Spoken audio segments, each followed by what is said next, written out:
Hey guys, Dabu 7 earthquake update. As most of you know, we had a record 5.6 quake strike in the Oklahoma region yesterday. Now, as you can see, we've had some 3.2s to 3.5 hit after this. That quake was felt in 7 states. Now, right when that quake hit, we saw a quake hit south of Yellowstone in this area. What's important about this is that just a couple days before this, there was a significant quake that hit here out of nowhere. And I find it kind of odd that once this big one hit in Oklahoma, immediately it triggered action right here. So it's something to watch. This is on the southern flanks of Yellowstone, with Yellowstone being right here. As you can see, just to the northwest of Yellowstone, probably the exact same distance, if not a little closer, than what these other quakes were hitting to Yellowstone. This is my point, though.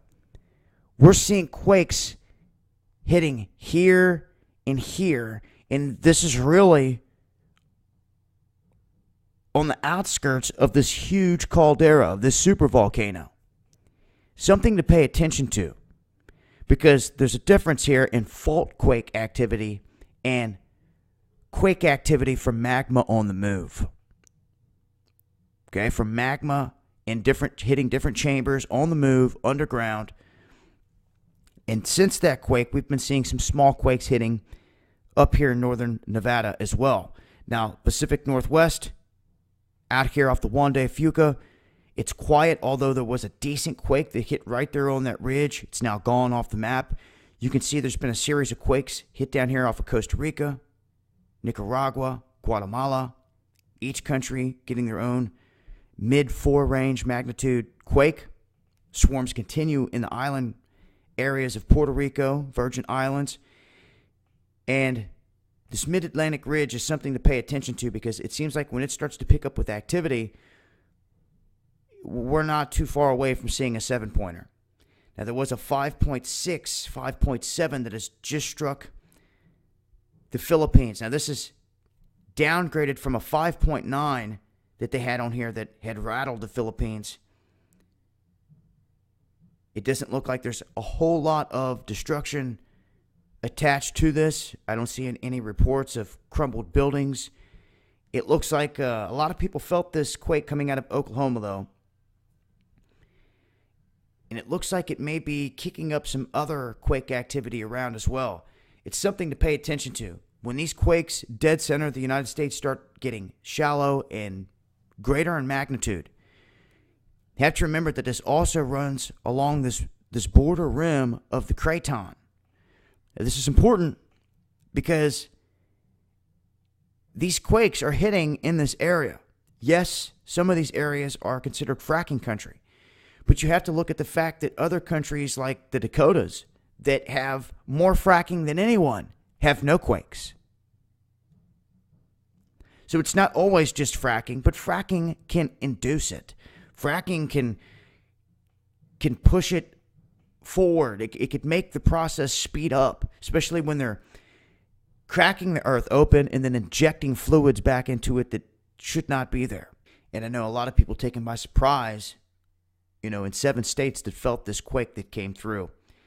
Once again, they're saying that this was a powerful 5.7 that struck in the Philippines today. It seems to be the most recent quake. And for anyone out there that lives in an earthquake-prone area, really, you have got to have a plan. As we've seen with this most recent one, something strikes strong enough in the heart of this country, it can be felt in many different states. Swaying buildings, cracking different stuff, and just causing some damage. If you live in an area like this, it's wise to have a plan. I can't stress it enough. I say it all the time, but I mean it.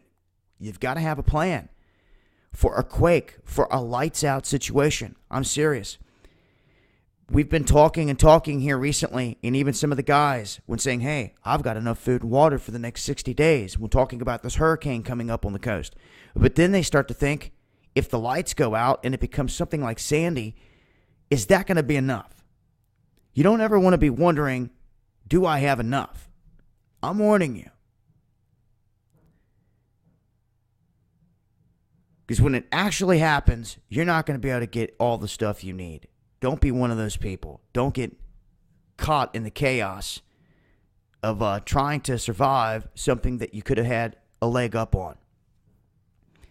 As far as quakes go, you can never tell when the next one's going to hit.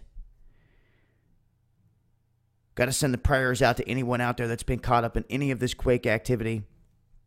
It's going to continue. We're seeing earth changes here. There's a reason why there's flooding going on all over the place. There's earthquakes hitting in odd places. They're picking up in magnitude. And you can, like I said, I try to associate it with fracking or this and that. This is a global thing. You go back 20 years ago and you look at the total amount of quakes that this planet was seeing versus today, it is just ringing like a bell. But I will leave links and I'll continue with more and more updates here. If anything changes, any other significant quakes strike. And also make sure to check out our recent sponsor, Essential Drugstore.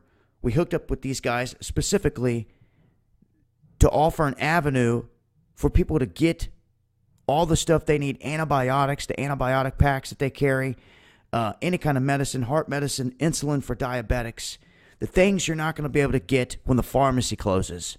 That's what this is here for, to people take advantage of, to be able to get their medicines, to stock up on, so you're not in a situation where you don't have any. It's an option to utilize for those that need it. I will leave links in the description box. Until next time, this has been Dabu7 with an earthquake update. And realize we are seeing some earth changes.